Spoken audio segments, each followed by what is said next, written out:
Allez, on commence par cette image. Regardez, Karim Benzema qui est de retour sur ses terres.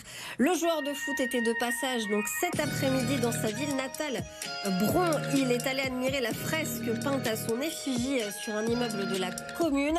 Fresque donc pour saluer l'obtention de son ballon d'or. C'était il y a quelques semaines. Et pour les Brondillans, cette peinture immense est un moyen de récompenser, de célébrer l'enfant du pays. Écoutez-les au micro d'Amélie Duchamp. C'est la fierté déjà des Brondillans et la fierté de tout un peuple. Il attendait ce ballon d'or.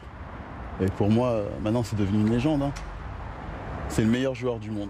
Maintenant, un Brondillan, il peut se dire je suis fier parce que j'ai quelqu'un de Bron qui est connu dans le monde entier. Nous aussi, on a notre Zidane à nous. La fresque de Zinedine Zidane qui est sur le port de Marseille. Et tous les Marseillais en sont fiers. Donc, voilà, les Lyonnais sont fiers de Karim.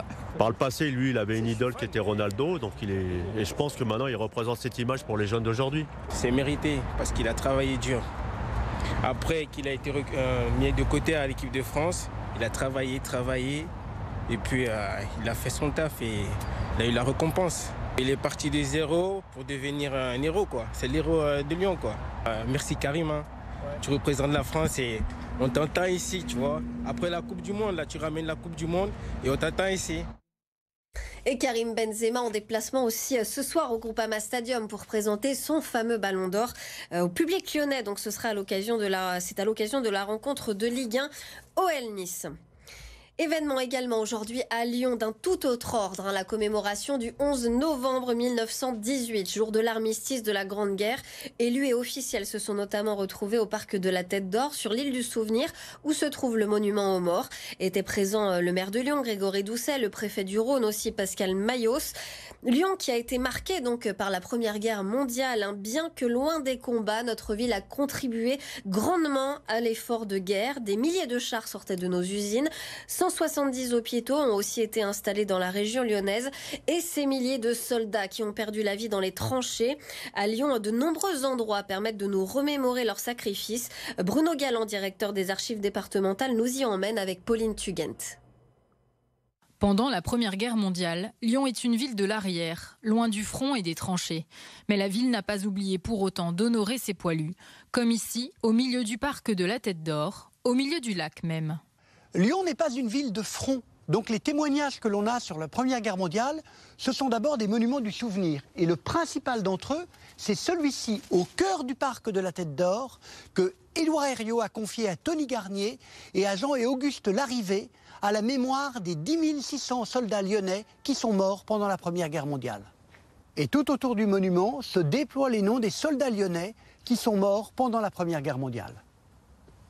Le deuxième lieu mémoriel est une enclave italienne en plein 8e arrondissement, le Carré des Italiens.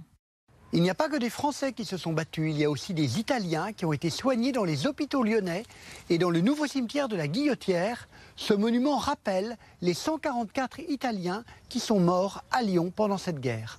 Au pied de la statue, le soldat n'est pas en uniforme, mais il est nu, parce que ça représente la condition du malade qui était à l'hôpital. Pour retrouver les Lyonnais engagés dans l'armée française, direction les archives départementales et métropolitaines. Dans ces couloirs, sur ces étagères, les traces des jeunes combattants du Rhône sont encore là. Et le dernier lieu du souvenir, ce sont les archives départementales et métropolitaines qui conservent les registres de conscription de tous les jeunes de Lyon et du département du Rhône qui sont allés se battre pendant la Première Guerre mondiale. Par exemple, Marius Berthaud.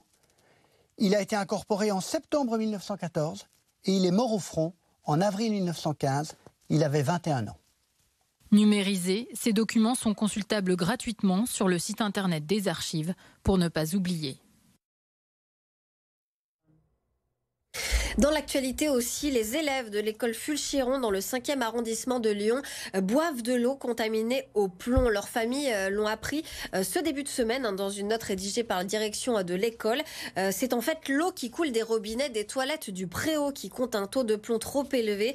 De quoi inquiéter forcément les parents d'élèves. Jérémy Pain avec Pauline Tugent. C'est bien un mot dans le carnet scolaire que les parents d'élèves ont été avertis. L'eau distribuée par les robinets des sanitaires de la cour contient une quantité de plomb supérieure à la limite recommandée depuis décembre 2013 pour sa consommation. Depuis ce lundi, les élèves de l'école Fulchiron ne doivent plus boire au robinet contaminé. Une situation qui inquiète beaucoup les parents. Ça reste des enfants en bas âge, donc avoir la certitude qu'ils ne le font pas en récréation, on ne sait pas. Pendant toutes ces années où nos enfants ils ont continué à boire, en sachant que voilà, pendant le temps périscolaire, cantine, garderie du soir, les enfants bien sûr ils le fréquentent le préau. Moi j'ai passé la fête de l'école, j'ai bu de l'eau là-bas. On explique quand même à nos enfants qu'il ne faut pas boire, on leur donne des gourdes, mais forcément une gourde ça ne suffit pas pour la journée. Donc on se dit où ils vont prendre de l'eau, est-ce qu'ils vont prendre à la cour de récréation?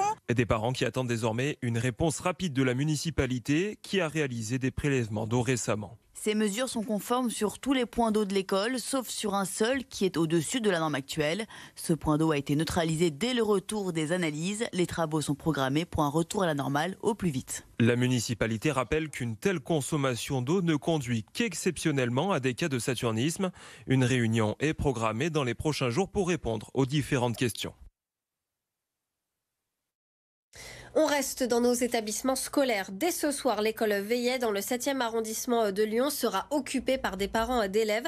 Ils mettent à l'abri 2 familles qui dorment à la rue, tous originaires de Géorgie, 3 enfants et leurs parents.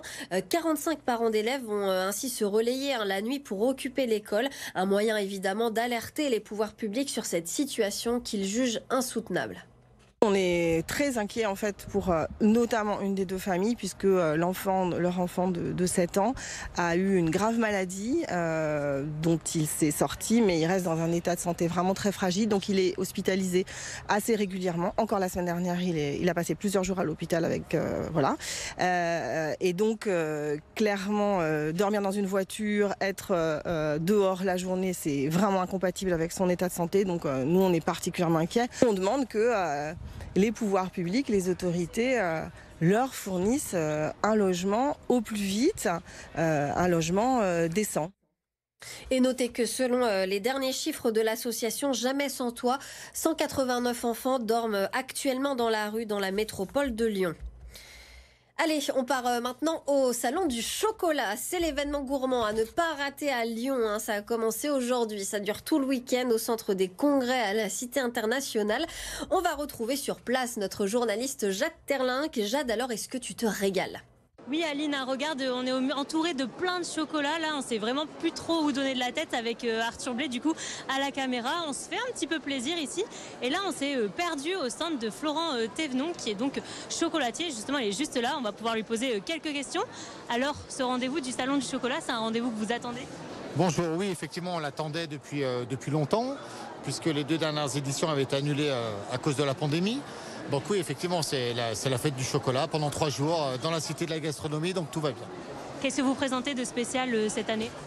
Alors on présente pas mal de choses, on a des calendriers de l'Avent, on a une 40aine de sortes de tablettes, on en a 60 à la boutique. On a une tablette avec des fruits frais, avec des poires pochées dans un sirop de vanille. Après on a des caramels, on a des pâtes à tartiner, on a toutes choses pour les grands et les petits. Pas mal de choses, mais vous présentez aussi, il me semble, une robe, c'est ça, pour un défilé ? Oui, nous participons effectivement au défilé de robes en chocolat avec Ludivine Guillaume, une styliste. Donc c'est une styliste qui fabrique des robes de mariée. Et donc là, on a fait une robe de soirée, une robe de cocktail ensemble, effectivement. 13 robes, c'est ça, qui défileront tous les jours. Est-ce que c'est possible peut-être de goûter un petit peu de votre chocolat ? Allez, on teste ça. Une de nos petites spécialités, c'est une truffe en forme de cube, vous verrez. Donc on les propose, c'est très bien qu'un café, c'est même très bien l'apéritif sur une table de Noël avec une coupe de champagne ou un verre de vin. Parfait, bon allez on goûte.